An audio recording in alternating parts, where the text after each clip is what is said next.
Hello students, আমি আজ তোমাদের বৃত্তের স্পর্শক সংক্রান্ত যে উপপাদ্য তার একটা থার্ড ক্লাস নিতে চলেছি। আগে আমরা দুটো উপপাদ্য শিখলাম স্পর্শ সংক্রান্ত। প্রথম ছিল কি, বৃত্তের স্পর্শক এবং স্পর্শ বিন্দুগমী ব্যাসার্ধ পরস্পর লম্বভাবে অবস্থিত। তারপরে শিখলাম বৃত্তের কেন্দ্র থেকে বহিস্থ বিন্দু আছে, বহিস্থ বিন্দু থেকে বৃত্তের স্পর্শক যে দুটো অঙ্কন করা যাবে তাদের দৈর্ঘ্য সমান, আর স্পর্শক কেন্দ্রে সমকোণ উৎপন্ন করবে। আর এখানে আমরা আরেকটা উপপাদ্য শিখব। উপপাদ্যটা কি, দুটো বৃত্ত যদি পরস্পরকে স্পর্শ করে তখন ওই স্পর্শ বিন্দুটা তাদের কেন্দ্রদ্বয়ের সংযোজক সরলরেখাংশের উপর লম্ব হবে, এই একই রেখায় থাকবে। দুটো বৃত্ত পরস্পর স্পর্শ এরকম হতে পারে, দুটো বৃত্ত পরস্পর স্পর্শ এরকম হতে পারে। এই স্পর্শ কি সেটা আসছে আমরা। এই স্পর্শ যদি হয়, দুটো বৃত্ত স্পর্শ করছে, এই একটা কেন্দ্র, এই পি বিন্দু স্পর্শ বিন্দু, এই এ বিন্দু পি বিন্দু বি বিন্দু একই রেখায় থাকবে, বা এখানেও এই এ বিন্দু বি বিন্দু পি বিন্দু একই রেখায় থাকবে। তো এবার আমরা এই যে দুটো ছবি অঙ্কন করলাম, এই দুটো ছবিতে দেখো একটা বৃত্তের বাইরে আরেকটা বৃত্ত আছে, এখানে একটা বৃত্তের মধ্যে আরেকটা বৃত্ত আছে। তাহলে দুটো বৃত্ত স্পর্শ করবে সেই ব্যাপার চলে আসছে। এইখান থেকে আমরা একটা বৃত্ত অঙ্কন করলাম, এখানে আরেকটা বৃত্ত অঙ্কন করলাম। এই দুটো বৃত্ত কি পরস্পর কোথাও মিলিত হয়েছে? দুটো বৃত্ত পরস্পর কিন্তু কোথাও মিলিত হয়নি। এইখানে এই যে ছবিটা, দুটো বৃত্ত দেখো পরস্পর দুটো বিন্দুতে মিলিত হচ্ছে।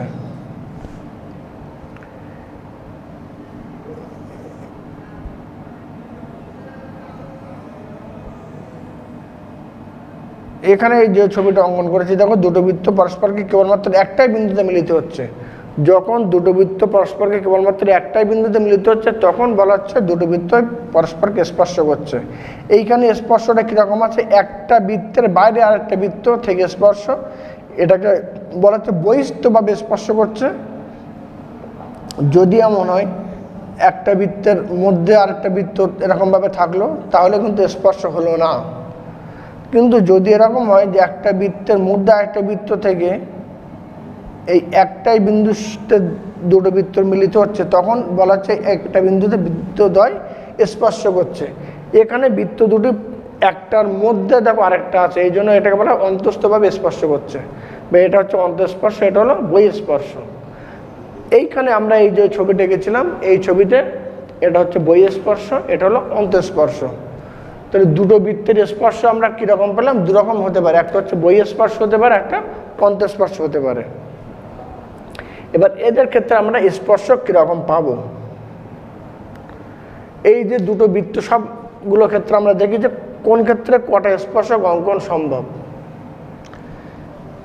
এই ক্ষেত্রে দেখো, যদি আমরা এই ভিতরের বৃত্তের স্পর্শক অঙ্কন করি সেটা অন্য বৃত্তকে ছেদ করছে, বা যদি আমরা বাইরের বৃত্তের স্পর্শ অঙ্কন করি সেটা ভিতরের বৃত্তের সঙ্গে কোথাও মিলিত হচ্ছে না, তাহলে একটাই রেখা উভয় বৃত্তকে স্পর্শ করছে এরকম কিন্তু আমরা এখানে পাচ্ছি না।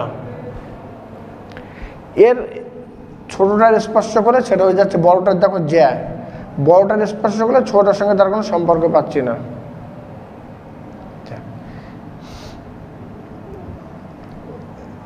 এই যে ছবিটা, এই ছবিটা দেখো, এই যে স্পর্শকটা, এই স্পর্শকটা দেখো উভয় বৃত্তকে স্পর্শ করছে, অর্থাৎ এই যে ভিতরের যে বৃত্তটা তাকেও স্পর্শ করছে এই বিন্দুতে, বাইরের বৃত্তটাকেও স্পর্শ করছে এই বিন্দুতে। তাহলে এইখানে আমরা কেবলমাত্র কিন্তু একটাই স্পর্শক অঙ্কন করতে পারলাম, যে স্পর্শকটা হচ্ছে সাধারণ স্পর্শক। সাধারণ স্পর্শক কেন বলছি? একটাই স্পর্শক উভয় বৃত্তকে স্পর্শ করছে, বা একটাই রেখা উভয় বৃত্তকে স্পর্শ করছে। এখানে এটার ক্ষেত্রে এই একটা স্পর্শক, এই একটা স্পর্শক, এই এমএন স্পর্শক, আর এখানে মনে করলাম টিকিউ স্পর্শক। এমএন একটা সাধারণ স্পর্শরে, এমএন একটা স্পর্শক সাধারণ স্পর্শক, টিকিউ আর একটা সাধারণ স্পর্শক। তাহলে এখানে আমরা দুটো সাধারণ স্পর্শক পেলাম। এই ক্ষেত্রে পেলাম একটা সাধারণ স্পর্শক, এই ক্ষেত্রে পেলাম দুটো সাধারণ স্পর্শক। এই যে ছবিটা, এই ছবিটা দেখো, এটা একটা সাধারণ স্পর্শ করছে, এটা একটা সাধারণ স্পর্শ করছে, এটা আর একটা সাধারণ স্পর্শ করছে। এই একটা স্পর্শবিন্দু, একটা স্পর্শবিন্দু, একটা স্পর্শবিন্দু, এটা স্পর্শবিন্দু, এটা স্পর্শবিন্দু। তাহলে এই ক্ষেত্রে আমরা স্পর্শ অঙ্কন করতে পারলাম কটা? 3টে। এখানে সাধারণ স্পর্শকের সংখ্যা হলো তাহলে 3টে। উপরের যে ছবিটা আমরা নিয়েছি, এই উপরের ছবিতে দেখো স্পর্শক কটা অঙ্কন করা যায়। এবার এখানে এই একটা স্পর্শক, এখানে এই একটা স্পর্শক,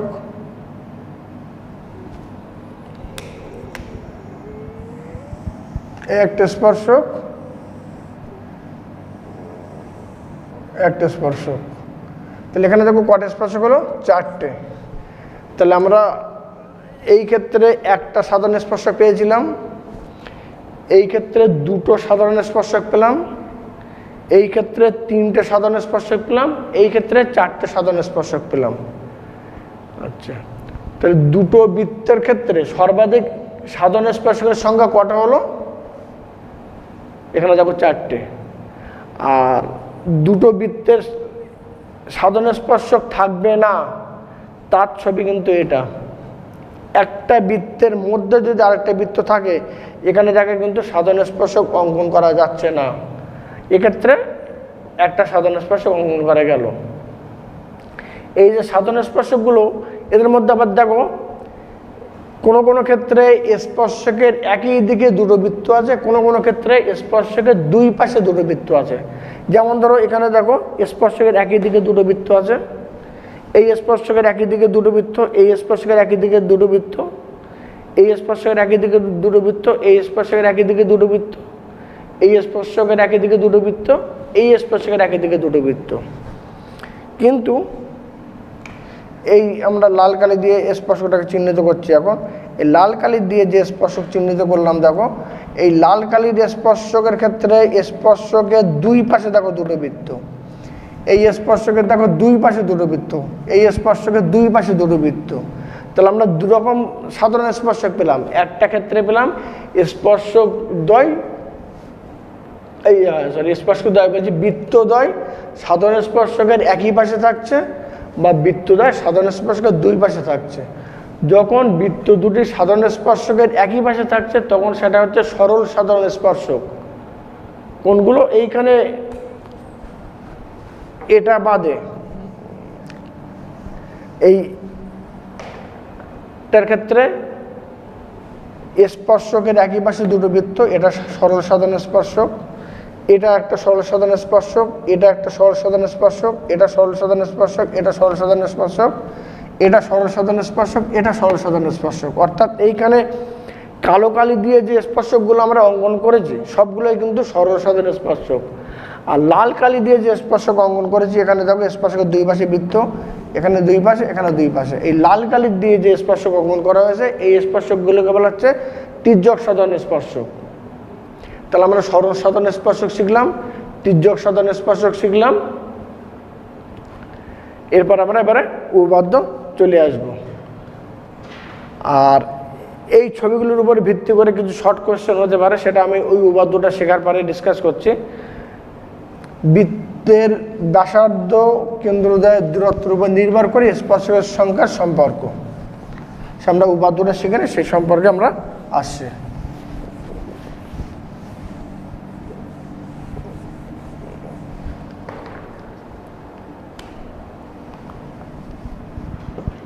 উপপাদ্যের বিবৃতি, এখানে উপপাদ্য নাম্বার হচ্ছে 42।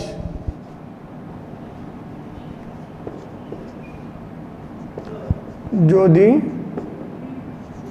দুটি বৃত্ত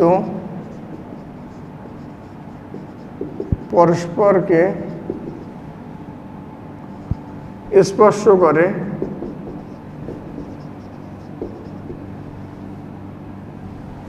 আচ্ছা, স্পর্শ করে মানে কিন্তু এখানে কিন্তু অন্তঃস্পর্শ হতে পারে, বহিঃস্পর্শ হতে পারে। তাহলে স্পর্শ বিন্দুটি, তাহলে স্পর্শ বিন্দুটি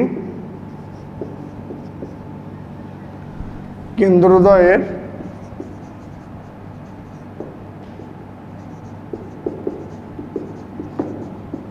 সংযোজক সরলরেখার সঙ্গে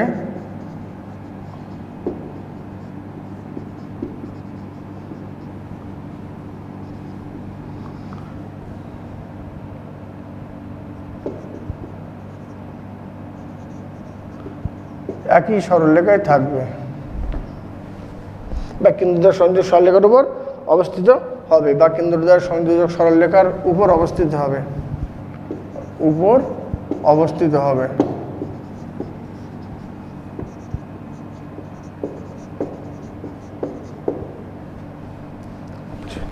এখানে দুটো ছবি অঙ্কন করতে হবে। আচ্ছা, প্রমাণ করার সময় আমরা প্রথমে একটা ছবি দিয়ে প্রমাণ করে তারপরে দ্বিতীয় ছবিটা দিয়ে বুঝিয়ে দিচ্ছি, তোমাদের তাদের বুঝতে সুবিধা হবে। কারণ পরের ছবিটা দিয়ে প্রমাণ যদি শুরুতে করতে যাও একটু অসুবিধার মধ্যে পড়বে, ওই জন্য আমরা বহিস্থভাবে যখন স্পর্শ হচ্ছে সেটা দিয়ে আমরা প্রমাণটাকে করে নিচ্ছি।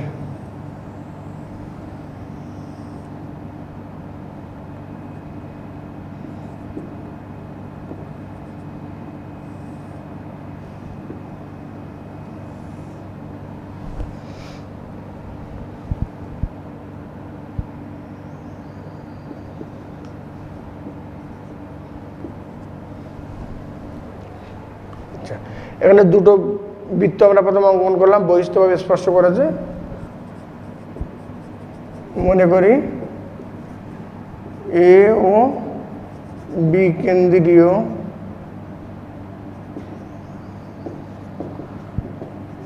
দুটি বৃত্ত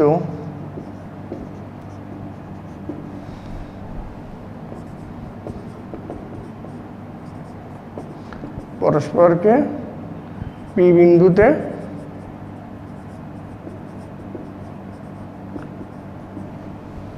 স্পর্শ করেছে। আচ্ছা, আমরা কিন্তু এখানে বহিস্থভাবে স্পর্শ করেছে কিন্তু বিবরণের মধ্যে লিখলাম না, কারণ আমরা একই লেখা থাকবে কিন্তু চিত্র আলাদা হবে, সেইটার দিকে তাকিয়ে লেখাটা কিন্তু সেইভাবে লিখছি। যদি আমরা এখানে বহিস্থভাবে স্পর্শ করে লিখি তাহলে অন্তভাবে স্পর্শ যখন করছে সেটা আলাদা উল্লেখ করতে হবে, ওই জন্য আমরা স্পর্শ করছে লিখলাম, সেটা বহিস্থ অন্ত যেটা ইচ্ছা হতে পারে। আচ্ছা, প্রমাণ কি এখানে আমার এই এ পি বি সমরেখ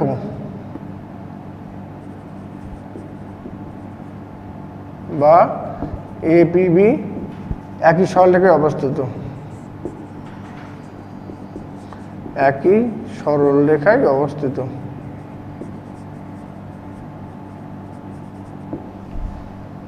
আচ্ছা, অঙ্কন।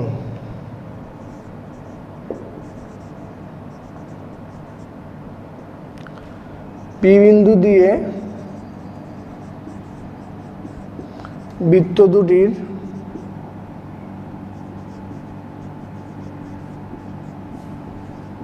একটি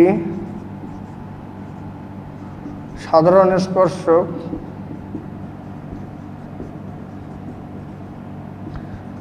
MN অঙ্কন করলাম।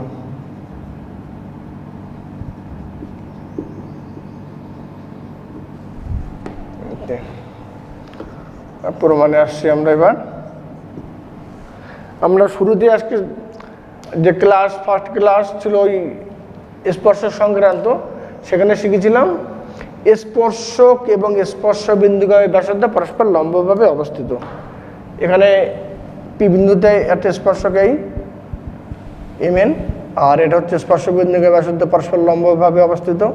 আবার একইভাবে এই একটা স্পর্শক, এটা স্পর্শ বিন্দুগামী ব্যাসার্ধ পরস্পর লম্বভাবে অবস্থিত, সেটা কাজে লাগাবো। এ কেন্দ্রীয় বৃত্তের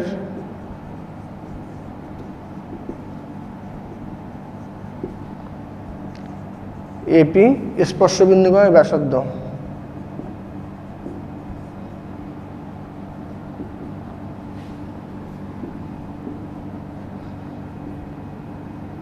এবং MN স্পর্শক। অতএব এই এপি লম্ব MN, আবার বি কেন্দ্রীয় বৃত্তের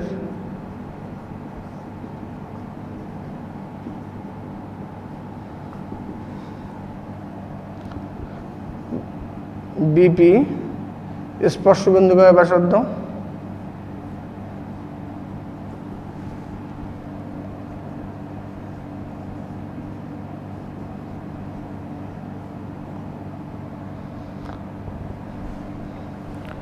এবং ও ক্ষেত্রে আবার এমএন স্পর্শক, কারণ এমএন সাধারণ স্পর্শক, অতএব বিপি লম্ব এমএন। আচ্ছা, এইখান থেকে আমরা এই কোণ এপিএম এটা 90 ডিগ্রি লিখতে পারি। এখান থেকে কোণ এপিএন এটা 90 ডিগ্রি লিখতে পারি।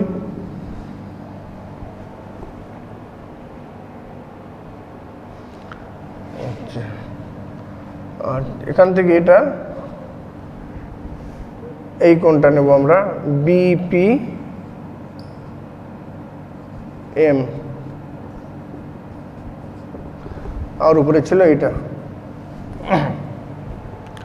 বইতে একটু অন্যভাবে করা আছে, সেটাও আমি বলে দিচ্ছি। সে সঙ্গে আরেকটা পথ আমি এখানে দেখিয়ে দিই। তাহলে এই কোণ দুটো যোগফল নাও এবার। টোটাল এই এপিএম কোণ প্লাস কোণ বিপিএম 90 ডিগ্রি প্লাস 90 ডিগ্রি, তাহলে এদিক হলো 180 ডিগ্রি। আচ্ছা, এপিএম আর বিপিএম মিলে দেখো টোটাল এখানে এপিবি হচ্ছে কোণ। ছবির দিকে আমরা একটু দেখে নিই আবার। এপিএম মিনস এই কোণটা, আর বিপিএম মানে এই কোণটা, পুরোটা মিলে তাহলে এখান থেকে এতটা কোণ হয়ে গেল, অর্থাৎ এপিবি কোণ যেটা পুরোটা হয়ে গেল। আর এপিবি সরল কোণ,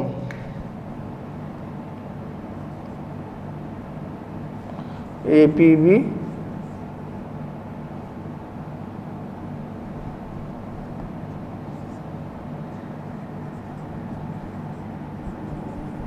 সরল কোণ। তাহলে এপিবি সরল রেখাংশ, এপিবি সরল রেখাংশ, সরল কোণ অর্থাৎ দুই সমকোণের সমান হয়ে গেল এই কোণটা। আচ্ছা, এপিবি সরল রেখাংশ মানে এখান থেকে বলতে পারলাম এপিবি সমরেখ। আচ্ছা, এইখানে আর একটু ব্যাখ্যাটা যদি আমরা বইয়ের মতো করে দিই। এখানে দেখো এমএন এর উপর একটাই বিন্দু পিতে পিএ পিবি দুটি লম্ব। আমরা এখানটায় লিখে দিচ্ছি ওটার অল্টারনেটিভ লেখাটা। এমএন রেখার উপরে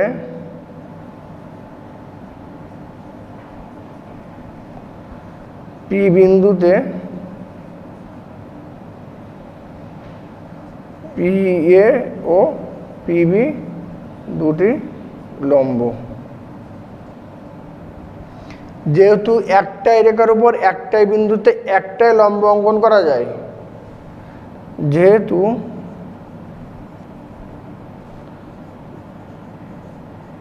একটি রেখার উপর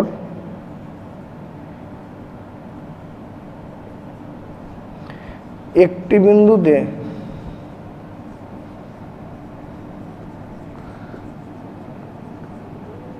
কেবলমাত্র একটি লম্ব অঙ্কন করা যায়,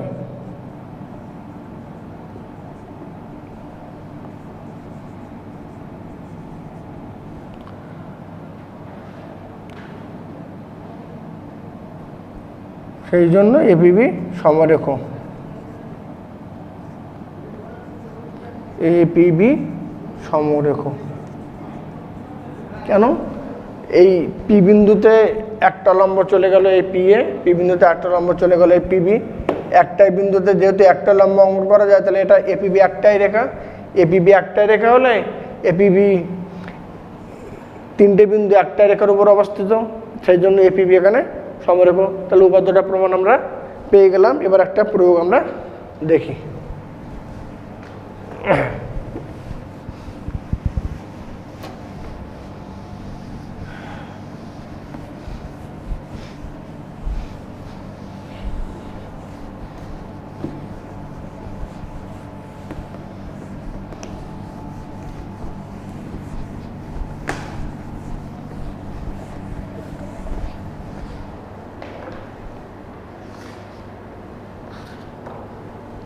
তোমাদের গভর্নমেন্টের যে টেক্সট বই পেজ নাম্বার 219 কোশ্চেন নাম্বার 9 বলা আছে তিনটি সমান বৃত্ত পরস্পরকে বহিঃস্পর্শ করেছে।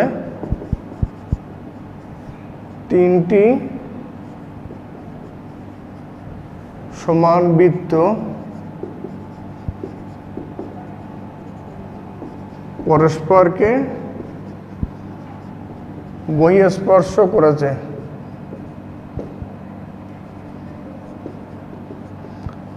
আচ্ছা, সমান বৃত্ত মানে কিন্তু সমান ব্যাসার্ধ বিশিষ্ট বৃত্ত। প্রমাণ করতে হবে বা প্রমাণ করো বৃত্ত তিনটির কেন্দ্রগুলি দ্বারা বৃত্ত তিনটির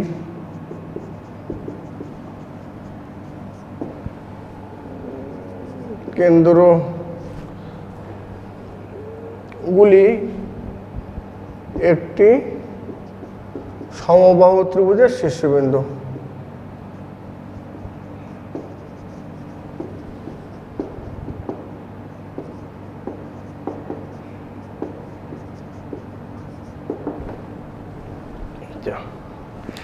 তো বলা আছে এখানে কি তিনটে সমান বৃত্ত। তিনটে সমান বৃত্ত মানে তিনটে বৃত্ত যাদের ব্যাসার্ধ সমান তারা পরস্পরকে বহিঃস্পর্শ করেছে। তাহলে আমরা ছবিটা এখানে আগে তিনটে সমান ব্যাসার্ধ বিশিষ্ট বৃত্ত পরস্পরকে বহিঃস্পর্শ করছে।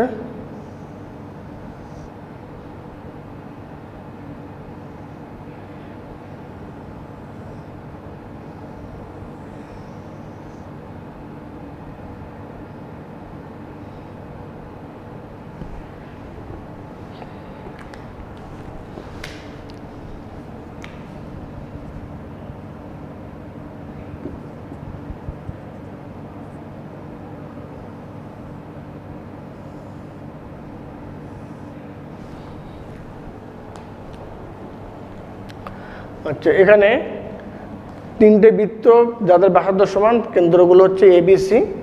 এই এবিসি তিনটে কেন্দ্র দ্বারা একটা ত্রিভুজ গঠন হয়েছে। এখানে এবিসি ত্রিভুজ, এবিসি সমবাহু দেখাতে হবে, অর্থাৎ ত্রিভুজ এবিসি আর বাহুগুলো সমান দেখাতে হবে। তিনটি সমান ব্যাসার্ধ বিশিষ্ট বৃত্ত, তিনটি সমান ব্যাসার্ধ বিশিষ্ট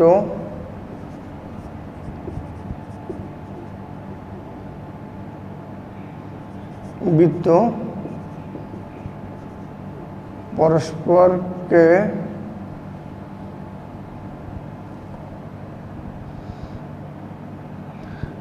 এখানে নাম দিলাম পি কিউ আর, পরস্পরকে পি কিউ আর বিন্দুতে বহিঃস্পর্শ করেছে।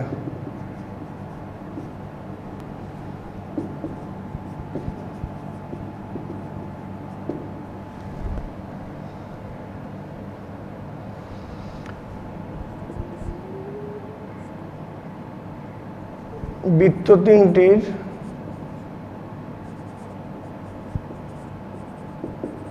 কেন্দ্র যথাক্রমে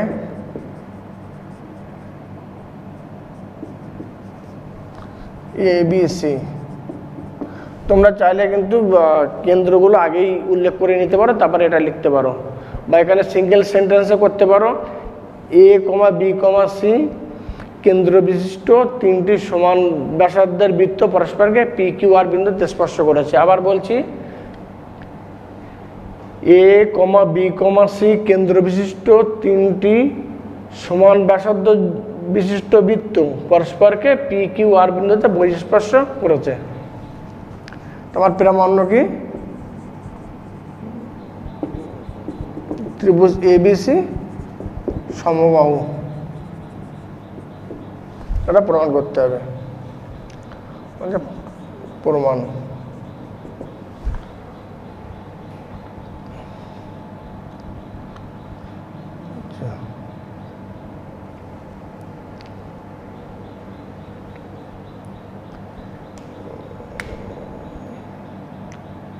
বৃত্ত তিনটির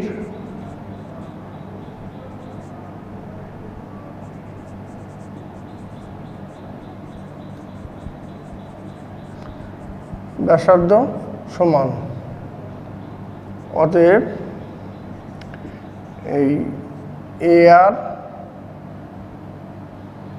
সমান AP, পরের বৃত্তর হচ্ছে BR সমান এটার ব্যাসার্ধ BQ, তারপর একটা CP সমান CQ। এগুলো কিন্তু প্রত্যেকটা বৃত্তের দেখো ব্যাসার্ধ। এই হচ্ছে AR, তারপরটা AP, ওটা গেল ওই বৃত্তের ব্যাসার্ধ, পরের বৃত্তের হচ্ছে BP BQ, তারপর একটা এই CP এই CQ। সব ব্যাসার্ধগুলো সমান লেখা হলো, যেহেতু বলাই আছে সমান ব্যাসার্ধ বিশিষ্ট বৃত্ত। সমান বৃত্ত মিনস কিন্তু সমান ব্যাসার্ধ বিশিষ্ট বৃত্ত। আমার বাহুগুলো সমান দেখাতে হবে। এখন এই AB বাহু নিয়ে আমরা শুরু করছি। এই AB বাহুটাকে দেখো ছবিতে এই AR প্লাস RB, আমার দেখাতে হবে কি এই AB সমান BC সমান CA, তিনটে বাহু সমান দেখাতে হবে।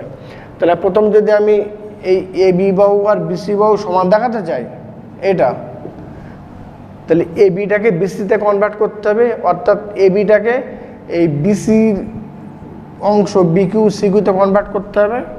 তাহলে এই যে AR, এই AR এর সঙ্গে তো আবার BQ সমান, তাহলে AR এর জায়গায় এখানে আমরা BQ লিখলাম। আর এই যে RB বা BR এটার জায়গায় আমরা এই CQ লিখলাম।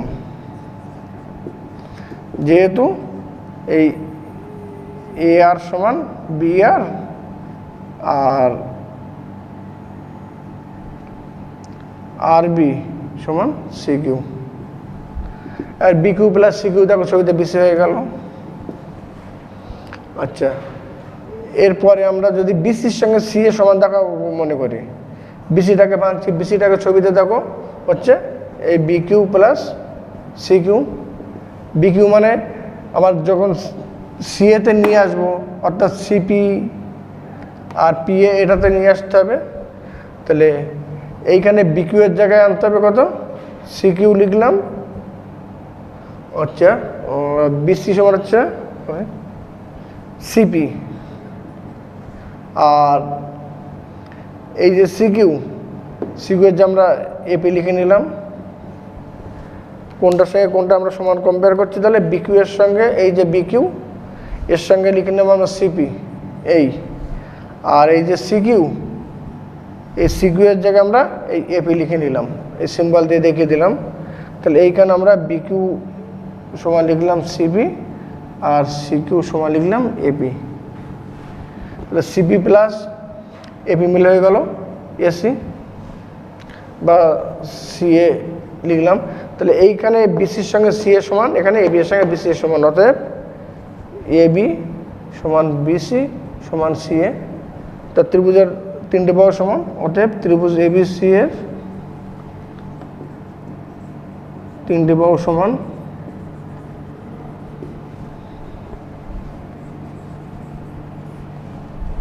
সুতরাং ত্রিভুজ ABC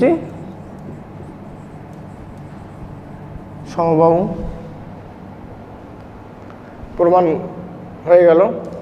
এবার আমরা একটা short question basis matters discuss করে ক্লাস শেষ করব। তোমাদের মনে কথা একটু আগে আমরা বলছিলাম যে বৃত্তের স্পর্শকের সংখ্যা তার সঙ্গে বৃত্তের ব্যাসার্ধের সম্পর্ক দিয়ে প্রশ্ন কীরকম আসতে পারে।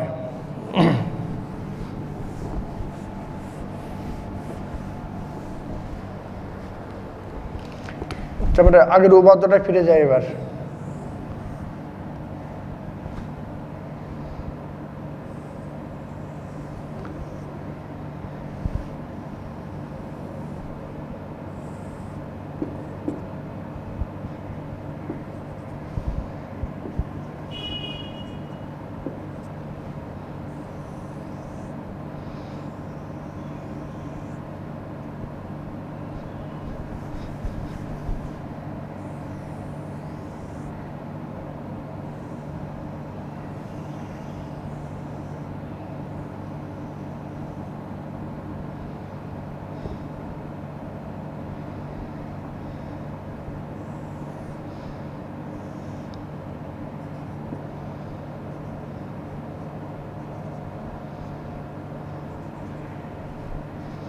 আচ্ছা, আগের উপাত্তের সেকেন্ড পার্টের ছবিটা তো দেখায়নি, এইটা একসঙ্গে ডিসকাস করবো বলে তখন আর ওটা দেখায়নি। আগের উপাত্তে লেখা ছিল, মনে করে দেখো, পি বিন্দুতে এবি হচ্ছে স্পর্শ বিন্দুদ্বয় ব্যাসার্ধ, এটা হলো স্পর্শক, এপি লম্ব এমএন। একইভাবে এই পি বিন্দুতে এমএন হচ্ছে স্পর্শক, এবি হচ্ছে স্পর্শ বিন্দুদ্বয় ব্যাসার্ধ। তাহলে এখান থেকে সেই একই ব্যাপার দাঁড়ালো, এই এপি লম্ব এমএন উভয় ক্ষেত্রে দেখো একই আসছে। আবার এইখানে এই বিপি হচ্ছে স্পর্শ বিন্দুগামী ব্যাসার্ধ, এমএন হচ্ছে স্পর্শক। এইখানে এই যে বিপি, এই বিপি হচ্ছে স্পর্শ বিন্দুগামী ব্যাসার্ধ, এমএন হচ্ছে স্পর্শক। তাহলে এই বিপি লম্ব এমএন। তাহলে এখান থেকে আমরা পাচ্ছি কি, একই বিন্দু পিতে পিএ পিবি লম্ব, এখানেও একই বিন্দু পিতে এই পিএ আর এই পিবি লম্ব। তাহলে একটাই রেখার উপরে পি বিন্দুতে একটাই যেহেতু লম্ব অঙ্কন করা যায়, সেই জন্য এই এ বিপি বা এখানে এই এপিবি যাই বলি, একই রেখার উপর অবস্থিত, সেই জন্য এপিবি সমরেখ। আমরা সেকেন্ড পার্টের ছবি যেটা সেটা কিন্তু এখানে দেখিয়ে দিলাম। এইখানে এর সঙ্গে আরও কিছু ডিসকাস করবো বলে ওই জায়গাটা আর কিন্তু দেখায়নি। ওইখানে ঠিক যে লেখা আমরা লিখেছিলাম, এই ছবিটা অঙ্কন করে দিলেই কিন্তু ওই লেখার সঙ্গে কাজ মিটে যাবে। ছবিটা আর ওখানে অঙ্কন করিনি, ছবিটা কিন্তু তোমরা অঙ্কন ওখানে করে নেবে। আচ্ছা, এরপরে ব্যাসার্ধ সম্পর্ক দেখি আমরা। এই বর্গবৃত্ত যদি এটাকে কল্পনা করি, এর ব্যাসার্ধ ধরলাম ক্যাপিটাল আর, এর ব্যাসার্ধ ধরলাম স্মল আর। তাহলে এইখানে এই এপি এটা সমান ধরলাম ক্যাপিটাল আর, আর পিবি এটা সমান ধরলাম স্মল আর। এখানে কিন্তু সেম ঘটনা, এই এপি এখানেও কিন্তু সেই ক্যাপিটাল আর, বিপি বা পিবি যাই বলি এটা কিন্তু স্মল আর। এখান থেকে এইটা হচ্ছে বড় বৃত্তের ব্যাসার্ধ, এখান থেকে এইটা হচ্ছে ছোট বৃত্তের ব্যাসার্ধ। আচ্ছা, এইখানে এ একটা কেন্দ্র বড় বৃত্তের, বি একটা কেন্দ্র ছোট বৃত্তের। এইখানে কেন্দ্র দেওয়ার দূরত্ব হচ্ছে এবি, এখানেও কেন্দ্র দেওয়ার দূরত্ব এবি। তাহলে উভয় ক্ষেত্রে কিন্তু কেন্দ্র দেওয়ার দূরত্ব একই থাকছে।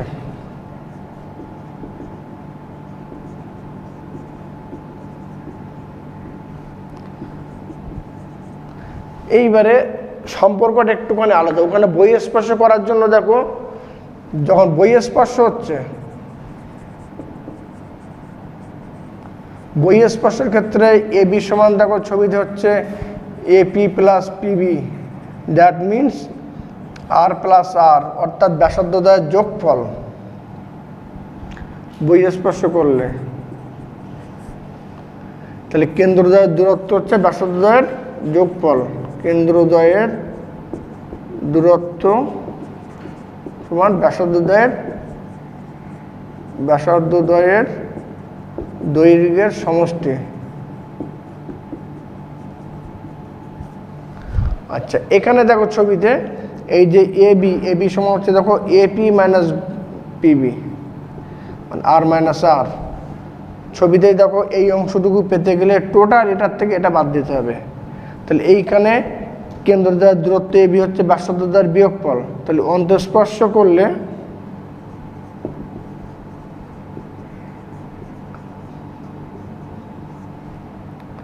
কেন্দ্রদ্বয়ের দূরত্ব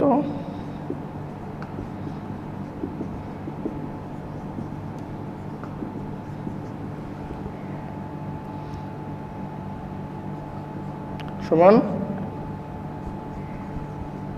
ব্যাসার্ধদ্বয়ের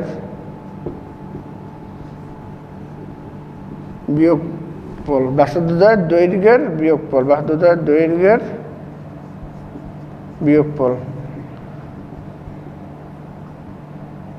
তাহলে এখানে আমরা দুটো নিয়ম পেলাম। দুটো বৃত্ত যদি পরস্পরকে বহিঃস্পর্শ করে, তাহলে কেন্দ্রদ্বয়ের দূরত্ব হচ্ছে ব্যাসার্ধদ্বয়ের দৈর্ঘ্যের সমষ্টি, আর অন্তঃস্পর্শ করলে ব্যাসার্ধদ্বয়ের বিয়োগফলের সমান হচ্ছে কেন্দ্রদ্বয়ের দূরত্ব। এর উপর একটা শর্ট কোশ্চেন নিয়ে আমরা ক্লাস শেষ করবো এবার।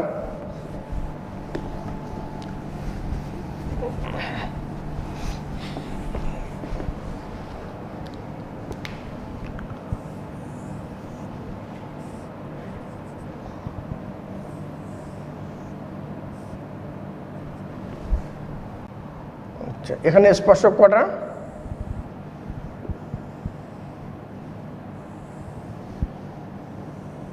এখানে 4টে স্পর্শক।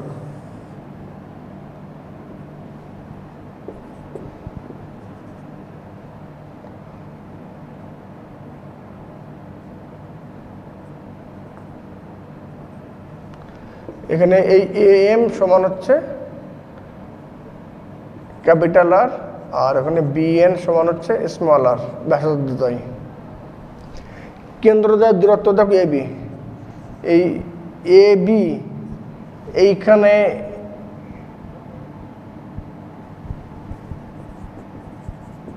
AM plus MN plus NB এর সমান এই 3টে অংশ। এই MN অংশটা বাদ দিলে যেহেতু এই 3টার যোগফল এটার সমান, তাহলে AB গ্রেটার দেন এখানে AM প্লাস NB, তার মানে AB greater than R plus R। তাহলে এটা হলো কি কেন্দ্রদ্বয়ের দূরত্ব।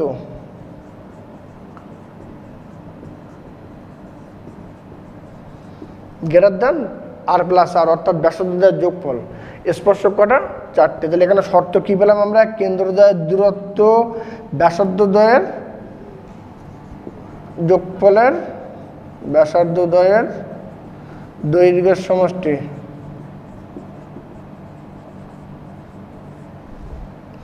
এই যদি হয় তখন স্পর্শকের সংখ্যা কটা? স্পর্শকের সংখ্যা 4টি। আচ্ছা, যদি বহিঃ স্পর্শ করে দুটো বৃত্ত,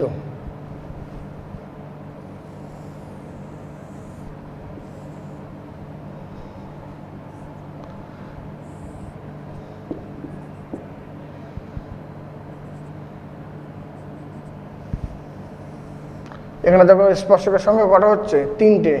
এখানে দেখো এই AB সমান হচ্ছে AP প্লাস PB। এখানে আমরা এই ব্যাসার্ধটাকে ক্যাপিটাল আর, এই ব্যাসার্ধটাকে যদি স্মল আর দিয়ে ডিনোট করি তাহলে এটা হলো R প্লাস R, AB সমান। তাহলে এখানে হচ্ছে আমার ভাষায় লিখছেন, এখানে কেন্দ্রদ্বয়ের দূরত্ব ব্যাসার্ধদ্বয়ের দৈর্ঘ্য সমষ্টির সমান হলে স্পর্শকের সংখ্যা কটা হলো? এখানে 3টি।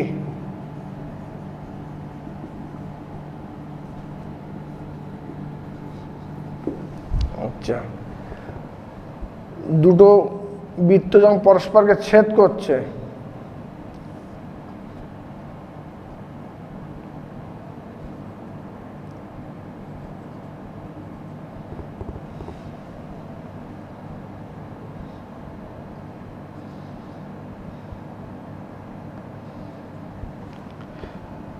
এইখানে এই AB লেস দেন, কিন্তু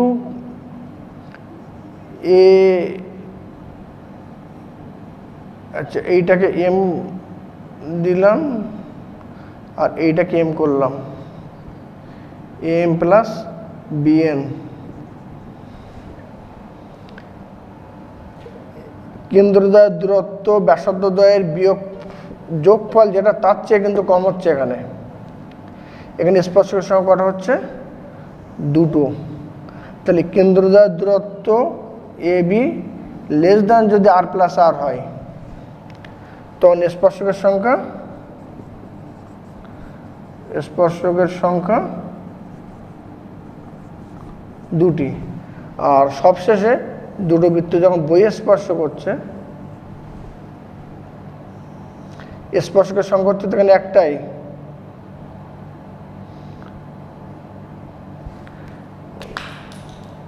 এটা ধরলাম ক্যাপিটাল আর, নিচের এইটা ধরলাম স্মল আর। এইখানে কেন্দ্রদ্বয় A আর এইখানে B ধরলাম, স্পর্শবিন্দু ধরলাম P। কেন্দ্রদ্বয়ের দূরত্ব হচ্ছে AB, সেটা হচ্ছে তোমার এই AP minus BP, that means R minus R। কেন্দ্রদ্বয়ের দূরত্ব ব্যাসার্ধদ্বয়ের বিয়োগফলের যখন সমান, তখন স্পর্শকের সংখ্যা হচ্ছে 1টি।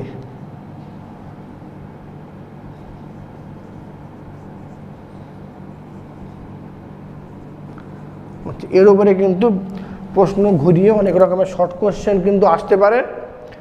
এই সম্পর্কগুলো তোমরা যদি মনে রাখো, এই টাইপের যা শর্ট কোশ্চেন আসুক সব কিন্তু সলভ করা যাবে। একটা হলো কেন্দ্রদ্বয়ের দূরত্ব গ্রেটার দ্যান ব্যাসার্ধদ্বয়ের সমষ্টি, তখন স্পর্শকের সংখ্যা 4টি। কেন্দ্রদ্বয়ের দূরত্ব ব্যাসার্ধদ্বয়ের দৈর্ঘ্যের সমষ্টি সমান, তখন স্পর্শকের সংখ্যা হলো 3টি, যেটা হলো বহিঃস্পর্শ। আর যেটা হচ্ছে দুটি বৃত্ত ছেদ করছে, কেন্দ্রদ্বয়ের দূরত্ব ব্যাসার্ধদ্বয়ের যোগফলের চেয়ে কম, ব্যাসার্ধদ্বয়ের যোগফলটা বেশি, তখন স্পর্শকের সংখ্যা হচ্ছে 2টি। আর বিয়োগফলের সমান হলে তখন স্পর্শকের সংখ্যা 1টি। এর উপরে কিন্তু শর্ট কোশ্চেন আছে, তোমরা শর্ট কোশ্চেনগুলো তৈরি করো।